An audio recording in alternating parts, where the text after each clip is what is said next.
It's time. All right. Well, welcome back, everybody. I'll give you guys kind of a breakdown because, as we talked about last week, our marketing team is breaking this up into our recap segment, our news segment, if there's a bunch of news, as well as our picks to finalize it here.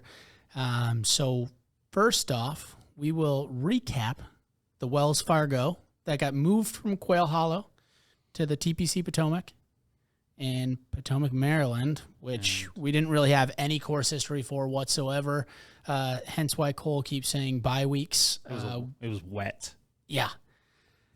So if you guys, it got wet. It was riverish. So we'll start just kind of recapping the tournament overall. A lot of guys started off hot. Day one, we saw some people scoring. The weather was nice. Jumping into the first couple holes of day two, people were still scoring. And then the weather hit. Mm-hmm. Oh, boy. And so many people fell off the map. Yeah, into the river, as I think so eloquently put it. Yeah, well, exactly. Throwing themselves into the Potomac. Tripping into the Potomac from Joel Dahman. Mother Nature threw them into said river. Yeah, that was brutal. But to go down our picks, let's start with, okay, we all made the cut in our one and dones, so we'll start there. It's the only thing I did right this week. Stoy took Tony Finau. He got 41st. Cole took Corey Connors. He got 21st. Did I say 21st twice? Or did I say 41st? Okay. There's just a lot of ones. Yeah. Yeah. And then I took Joel Dahman, who got 51st. Yes. Who was the only guy who at one point had a lead. Yeah. He was in first. He sure did. And it looked like Wasn't he like 10 under or something? He was nine under through yeah. like 22, 23 holes. Yeah. And finished 8 over. 10 under was the highest that Day. That's what Day got to. Yeah, Day got to 10. Yeah. Dahman got to 9. I don't think he ever got to 11. And at that point when they got to 10, I was like, well, no shitty shot here. Right. We'll come back to that, though. Let's go to it was weather, but Black Stallion picks. It doesn't tear them apart that bad. The Black Stallions. The Black Stallions. Stoy took Kuchar. He got 49th. I took Dahman because he was a Black Stallion technically. Again, 51st. Cole took Aaron Rai. The Englishman. Miscut. Who shot 65. Was in a tie for 4th, I believe, after day one. Looking good. And proceeded to get Potomac. Went swimming. So many people. I shot just 76, missed the cut by 1. And also, there was a lot of guys at that even +1 number. So there was a 40-foot-ish putt, and I can't remember right now who made it. that jacked that up to make the cut. Moved the cut line from +1 to even. Because it would have been 70-some guys that would have made the cut had that putt not gone in. Gosh, who was that guy? Whoever made it would have made the cut either way. So didn't need the putt. Okay, so I'm thinking of a different guy. But moved the cut line nonetheless. And therefore, I mean, just... I have to push buttons. Just goes to show, like... I mean, we'll talk about it in player to fade too. My player to fade was McElroy, and he was on the even side of the cut and ends up finishing 5th. So, but that's typical Rory fashion. Like, doesn't play great, and then all of a sudden the weekend comes and he's like, I think I'll play golf now. Yeah. Well, I mean, he just didn't ungolf like everyone else did. Right. That's very true. He golfed when they. I feel like they ungolfed. Did you guys?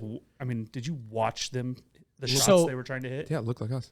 Yeah, it actually felt like very amateur. It did. I felt comfortable. There was a couple guys slipping while swinging. Yeah, it was still making contact though, just like us because we're athletes, right?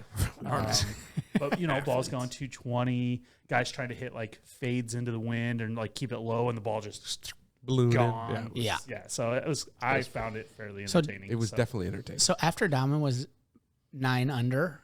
He had I think it was a 43-hole stretch where he didn't have a birdie. How did it feel?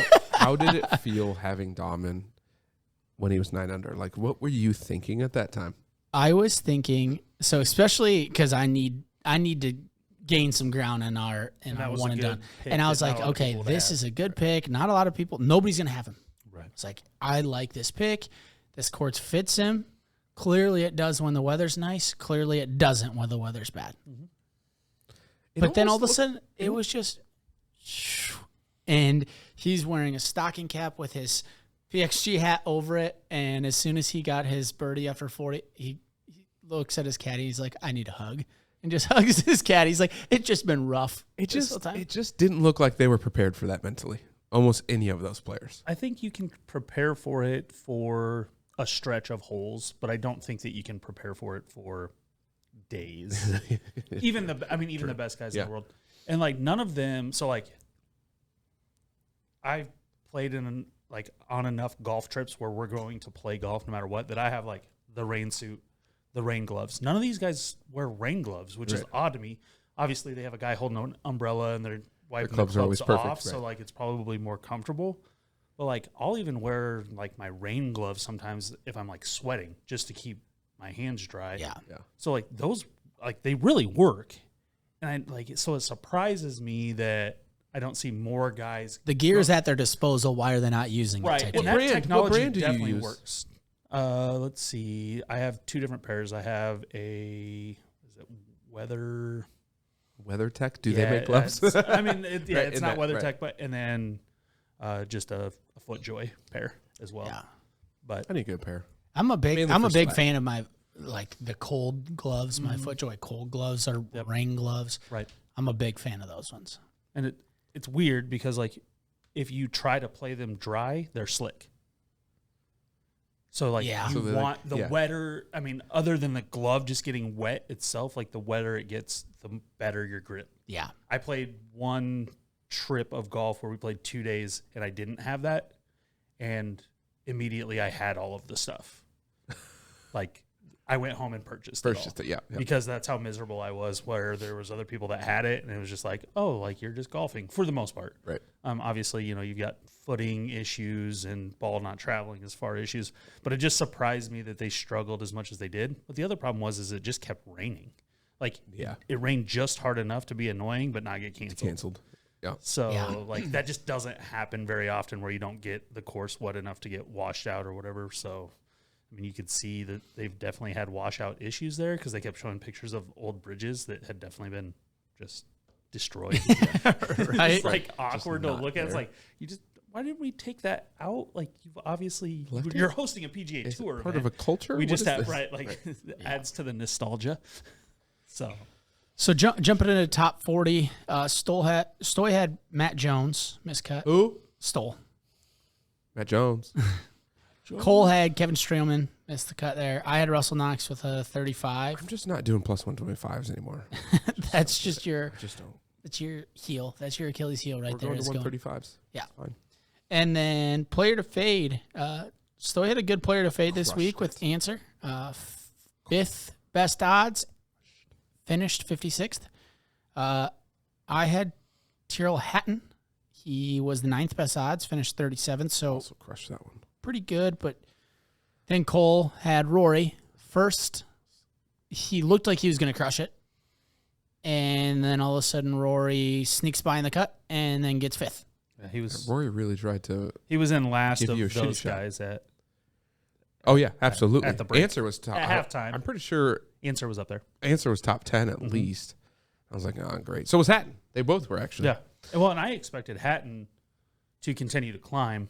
Through once the weather hit, kind of like Fitzpatrick. I agreed, but he did not. Because that was another guy we talked about playing well in the rain was Fitzpatrick, and he actually did. So then our last thing to kind of recap here, we did this last week for the first time. We kind of set an over-under as to what we thought the final score was. I thought it was pretty fun. Well, side bet. Yeah, exactly. We looked at the past and kind of took that into account, and we said 12.5 was our number. After day 1 and 4 or 5 holes into day 2 when the weather, like we talked about, was good, they were going to probably double that. Also, they were getting 16. Right, but even then, Jason Day was 10 under. I still thought after his second round. Yeah. He needed to be 3 under. He needed to shoot 68, 69 in some fashion on the weekend. Which, regardless of weather, I thought was doable. I mean, still, for these right. guys? I mean, he was the only guy that had a chance at that point. Yep. 'Cause I think Homo was at 7 under with a couple, 6 or 7 under, and somebody else was 7 under. So I was like, oh, those guys aren't getting there on the weekend. The course isn't going to allow it. But I'm like, okay, even if he shoots par one of the 2 rounds, like Sunday was supposed to be nice enough. Sunday was very gettable. I mean, players scored well on Sunday. Clearly, yeah. So even if he hash out as well as he was striking the ball, hash out a par round, even a 1 over round, 3 Still or 4, there's Still a have a chance yeah. on, and that just pooped himself on Saturday, along with a lot of other guys. Don't get me wrong, but yeah, that was at one point he was 8 over through 9 holes or 8 over through 10 holes. It was something. It was he was well on his way to 80. Yeah, I was like, but salvaged like a 78 or 79. let's do it. So Let's do it. These are fun. So this week, here they are. Shit got weird. Cole's got 1 for our outright winners. We're just doing it. Okay. And then he's got another one for the over-under. He's back. And Stoy. Whoa, did you refill? Oh yeah. Stoy has an over-under shitty shot as well. It got weird. Oh. Yes, I got an apple pie. Well, one isn't bad, but the other one's strawberries. Yeah, that sucks. One broke open. Hopefully someone likes it. What'd you get? Oh, there's some stuff. There's a coffee one in there. Oh, Yeah. I like. Yeah, I got an apple pie. Oh, I'm pretty excited about it. gosh, I'll trade you 2 for 1. Nah, I'm good. I'm Oh, good. wait. They're really, I've actually had that one last year. you guys, there's a shit ton of kinky in here. Truly. Yeah, there is. Jim Beam Vanilla. That's actually really good I just stuff. kind of went after some random Fair, ass that's shit. fair. Mainly because I've. So at least we have something decent to look forward to, as well these are fairly as decent. Yeah, the 99s that are still mixed in. there's still some 99s in there. Yes, absolutely. for that same purpose. I almost like, is got that a black red? velvet, Is that the but red, white, and berry? Yes. So I'm not. That one's I'm actually looking pretty forward to decent. this one. That one's a good chaser Yeah. for what you're. What is So it? This is a strawberry. it's the one that It's not good. No, it's it's just not good. So here we go. Screw you, Seamus Power. The thing with Seamus Power though is like that dude. Every Missed the week, cut. I always take a look at him. Every week, I can't not look at the guy because he's good enough to win. Yeah. 80% of the tournament. I mean, depending on the field, he's good enough to compete with the best guys in the world. Yep. Oh, and his absolutely. numbers say so as well. He just doesn't. Always has one bad round. Yeah, that's He definitely had a bad round. exactly what it is. Well, no, I mean, one of the main reasons that It's not good.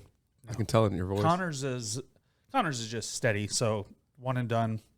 But just picking another guy with the weather. I mean, Power's an Irish dude. Just figured. Yeah. But Yeah, absolutely. a lot of people played bad golf this weekend, so You're not just- wrong. you- What was one big? I had my one big thing that I remember from this weekend, and it was a comment made by a pretty well-known tour player. I don't know if you guys saw that or remember that at all. do share.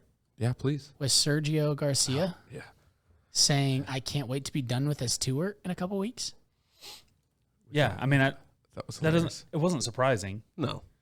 And It also doesn't make sense. the worst part was the ruling was just wrong. The ruling was wrong. And Sergio's a hothead, Uh-huh. and he's gotten a lot better over the years. But he's always been entertaining. Oh, absolutely. But I don't have any. I guess I personally don't have any problem. I Coffee one's feel like all over we those. kind It's of delicious. knew that he was going to be one of the guys that Yeah. went. 100%. And it makes sense for those guys. Like, Right. you can have your feelings on the tour itself, but like people are going to go play for that kind of money. I mean, it's just going to happen. So, but did you, on top of that, did you hear that Martin Keimer is their ace in the hole, former #1 golfer who is also joining and has been irrelevant for at least 5 years? Absolutely. Isn't there was a bunch of talks about Anthony Kim going over to that tour as well? I mean, he might.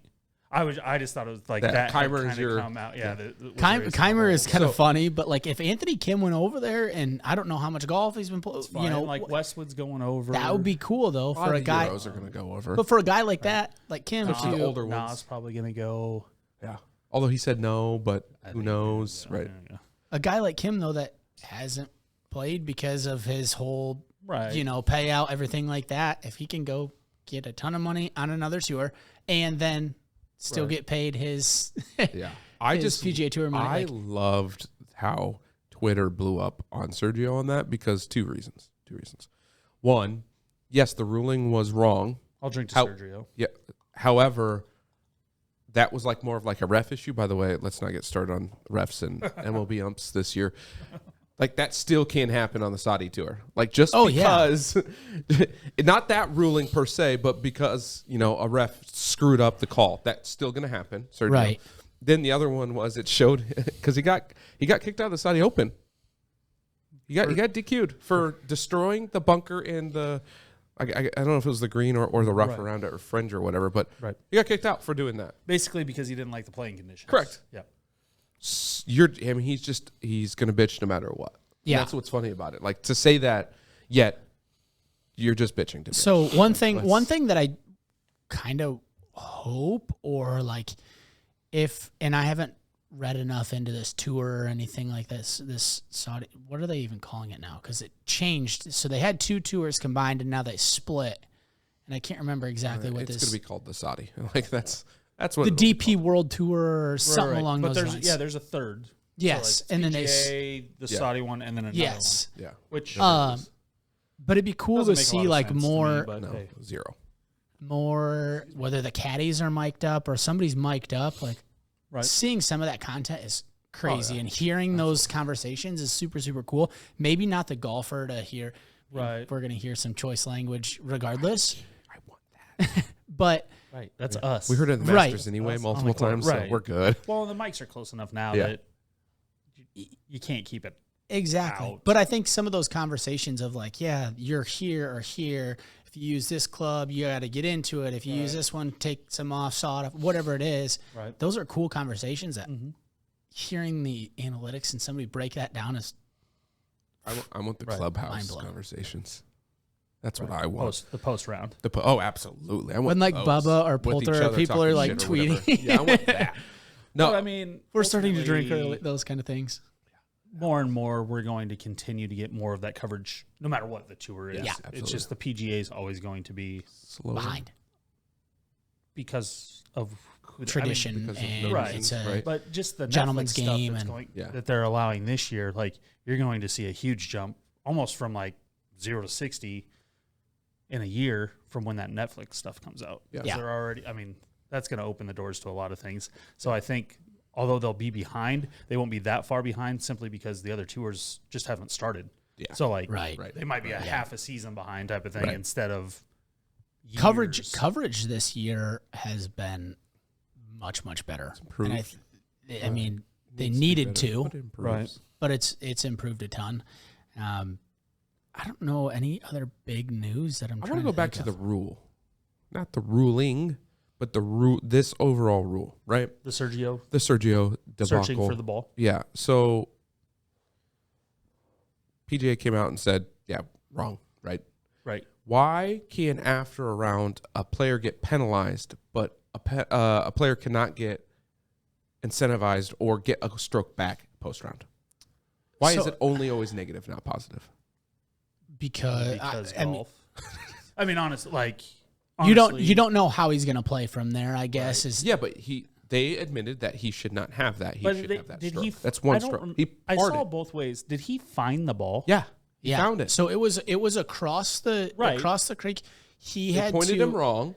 He had to crossed it and found what he was trying to do was get across. Yes, he was trying to navigate. He was trying to navigate to get across. Once he's in the area, he feels his ball is in. Correct. Yes, but he was not technically there, so that's why. His argument, and which was valid, was, and the referee said, "Hey, I started the clock as you started to cross the river," because he's looking around trying to find footing, not trying to find a golf ball. Correct. He gets across. Guy goes, "Nope, sorry, you're out of time." Even though he's got his ball, like at this point, I'm not wasting more time. I've got my ball. It's one thing if I don't have my ball. He has his ball. ball. Another, like, I've got the ball. I'm not losing any more time at this point. It's like the shot clock ran out, you have it. Like it didn't make sense. That's what I'm trying to figure out. Is like why can he not get a stroke back? Why could he not get He that didn't penalty play back? from where he found his ball. He still made par, by the way, which was incredible. Right. But like That's what I'm saying, though, is like they didn't let him. I mean, you'd have to put him back out there and let him play. I mean, that's why. He probably played from a better position than he would have anyways. Right, but we're all watching it live. It's just like when we watch any play live and we're like, well, they got that wrong, but you're not going to go back and give them 2 points, or you're not going to like. At no point in any sport do we go back and give teams points. Basketball, college basketball, TV timeouts, they go back if it's a 3 or a 2. Right, but like they either made it or didn't make it. True. Like we're not giving points for plays that didn't happen. Potential Plays. Yeah. And that's ultimately what it comes down to. Now, to the reverse of that, in my opinion, is we all watched Sergio do what he did and then find his ball, and then they're like, nope, can't play it. And it's just like, wait a second, we're watching. Yeah. He's got his ball. He's got his ball. We're good. You right? see what we see, but better. Right. Well, and you're at that point, like you're arguing about hitting a ball that I have. It's not like I'm not wasting any more time. Like, what are we doing? Drop the ball and let's play golf. Yeah. You wasted more time by arguing with me than you did, which is the whole point of the 3 minutes. And Right. And see, that's just an argument against yourself. So that's why that rule is stupid. I think, and maybe in this case, it's like, okay, you found your ball inside your time frame, or whatever it is. You have your ball. Now you have some sort of time frame to say, okay, what club selection am I using? And then you have to address it and hit, or whatever it is. Because at that point, you never know, okay, is it buried? Is it terrible? Am I going to have to punch out? Am I going to have to do this? What am I going to have to do? And at that point, you could have another 5-minute conversation with your caddy. Right. So then you still have to have but another. They still have a shot clock for Right. I'm saying you can't have a slow shot play clock after. for that. But what I'm saying is he found his ball. He should have that shot clock right there. Right. Yeah. But they deemed he was That over starts 3 right there. minutes before did he you found the ball. That was the See how problem. long it took him to get back? Yeah. I mean, it's the same amount of time it took him to get across. Correct. So, like, again, now we're waiting for him to get back across, drop his ball. Like, we're not saving. Didn't save anything. We're not putting the right You people on the save clock. time by letting him hit that ball, so then he doesn't have to take a be- drop. It should be more. It should be more subjective, not like Right. Not Well, 3 and it was minutes, just like like- the one tournament, I think it was it the Waste Management that they painted the line wrong? Yeah. And then they switched it mid-round. No, it wasn't Waste Management. It was one of the tournaments where it wasn't stroke play. but correct. You were right. But they corrected it mid-round, and it's like, okay, you penalized these people, but you didn't penalize these people, and like that's one where we hit the ball from the spot we would have hit it anyway. So that's one where I think retroactively you could go back to. Like, to me, we don't use common sense enough in any of our review processes in any of the sports. Absolutely. And, well, let's see. We don't use common sense enough in this world, period. So Also facts. Not just sports, but, like, Right. what do we expect different? I don't. So that's the overarching issue. But I think it was at Pebble. Because it I was think when it was they were playing match. It was the match play then. It was the WGC. Okay. Yeah. Because that group, the group before them, or a couple groups before, Okay. had to play the same that, rule. right. And so then they switched it so that their group played the same rule. But yeah, again, it like just the fact that they can change some stuff and can't change other stuff, and it's just like we're watching, like everything is watchable, streamable, live now. Like, let's get it right. Yeah.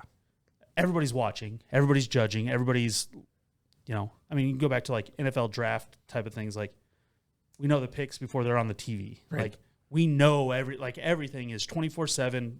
We know it before it happens. Yeah. In some ways, that thing makes things less dramatic. Right. But in other ways, like, let's get it right then.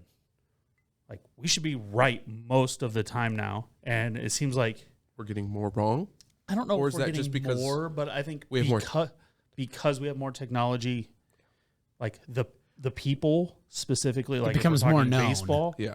like the same people are getting it wrong more and more, and it's just like, yeah, we've been saying this guy sucks for Regardless how of many technology, times. by the way. Like, right, like this is just bad. Speaking of the technology, though, for baseball, there's that Twitter account, and both of us, I think, have favorited, retweeted, or something like that, where it's like umpire performance and their statistics and how right they are and how they're doing versus league average and stuff like that. It's actually kind of sweet to see that. And obviously, there's human error and there's standard deviations as to plus or minus. Okay, you're not going to get it 100%, and even robo umps probably aren't going to get 100%, but during that whole thing, I think that's a pretty cool analytic that they're starting to kind of measure and keeping the human portion of the game. But then I think it also adds in, hey, I can, as a fan, gripe at an umpire a little bit more just because now I can see your analytics. Now I can see how bad you are. You had 17 balls outside of the strike zone by 6 inches or more. It's pretty bad, actually. Yeah. It's just bad. Other than that, I don't Yeah, so that tournament as a whole, though, was definitely a roller coaster. Yeah. And like I said, you had the whole Sergio thing. Wasn't surprising, but it was entertaining. It was just an entertaining weekend. It was just. But people that like are getting mad at Sergio, these are the same people that are like got mad at Phil for. I mean, yes, Phil has benefited, and yes, Sergio has benefited from the PGA. Like, make no mistake about it. Yeah. But they're not wrong on anything they've said about the PGA either. The PGA is stuffy. The PGA is very inflexible. And, like, they're getting better, but, like, these guys have been there for 20 years now. And, like, they know, like, they're not just spouting off, like, on a tantrum. It's not like they haven't tried or been involved either. Right. And it's one thing, too, that people are pinpointing and griping about. The same thing happened when Keegan Bradley didn't give Max Homa a good enough handshake afterwards. Like he had been telling him people suck. But he'd been telling him the whole time, like, hey, good shot, you know, good putt, that kind of stuff. Like and then he goes right after he loses to the guy and starts signing autographs for kids. But, like, it's one instance he didn't give a good enough handshake, so it's, he's a bad dude. Right. What? He's not good. He's not good for the PGA Tour. That's just a bad person. It's right. Did you watch him for the other, right? But you tell 900 times that he was on TV. I mean that's more of a person-to-person guy. Like, I guess I look at it more from like a tour advantage perspective. Like Sergio and Phil, Tiger. Name the next people. Name of the last 20 years in golf, PGA wise. Rory for a little bit, Spieth for a little bit, Ricky for a little bit, Bubba for but a none little of bit. those guys are like those three guys are sustained for 20 years. Yeah, like you can't tell me Sergio and Phil, because those are the guys that have actually been uninjured for the most part for 20 years and haven't been in and out. Obviously, Tiger's got the biggest impact. It's not close. Like, that's not an argument. But those two have made more money for the tour than the tour has paid them. And so, like, whatever they want to say, as long as they're not saying something that is, like, wrong or just spreading false truths about the tour, why can't they? Why can't they? And it's their right to. Now, Phil had $40 million in gambling losses. Like, that's his own, and we talked about this. We're like, okay, is this clickbait that he had $40 million in gambling losses and then he had like 100 in winnings and they're just trying to get you to read it? Or did he just... But I mean, even if it'll be in the book. Right. 40 million. That's why I want to read it. It's like Jordan. Yeah. Like, we're never going to know how much Michael Jordan lost gambling. And that guy's going to be an icon forever. Or how much Tiger lost in his whole injury, Denny's waitresses, like whatever. Tiger's still beloved. Like, that guy comes back, people are going to watch. Phil comes back, people are going to watch. Sergio, nah. But, like, people are still, they're entertained because he's fiery. Yeah. These guys are just being murdered. And I think most of it is, honestly, like, PGA pushing, like, we don't, because of the new league and stuff. But it's like, the thing that's... if they want to go. Go. The PGA Tour is lucky that Tiger is not the one doing this, because people will gravitate towards him and they wouldn't. But at the same time, like, Tiger wouldn't. But people aren't going to attack Tiger the way that they are Phil. Different stuff like that. It's all about what person is making those comments. And Tiger makes the exact same comments as Phil. He doesn't get made out to be as bad of a guy. I just don't know that Tiger probably does, but he does it to the PGA. Tiger doesn't need to publicly say those things. Well, and Tiger's just not the same. Like, Tiger doesn't come from... He's not as eccentric and does those... Phil mindset of... They come from money. Yep. And they come from... privileged, for sure. I mean, they come from privileged money background of... And not necessarily needing golf, but, like, they are, like, Phil especially, I would even say in the last 5 years, like, his social media presence and just, like, showing his personality, he's showing us the good side. Phil's got a dark side. Oh, absolutely. And we've known it. I mean, he's been in lawsuits. He's Still obviously still probably in ongoing. He's in gambling debt. Like, there's so many layers to all of these guys, and we pick and choose which layers we want to be a part of, right? As fans, and Tiger's Dustin Johnson, greatest of all time, right? And good and lucky for them that Tiger had his decade of debacles because it probably hid for them a lot of their own stuff, and there might have been things that popped up, but we would not remember it. Right, but like think Tiger got his car bashed in. Phil mid Goldman Sachs, everything now. Yeah. Oh my God. Oh. That would be just torn apart. Yeah. Every layer possible. Absolutely. Yep. 90% true, 10% false, but you run with whatever narrative you feel like you need to for Phil. Like Phil, to me, there's not a person.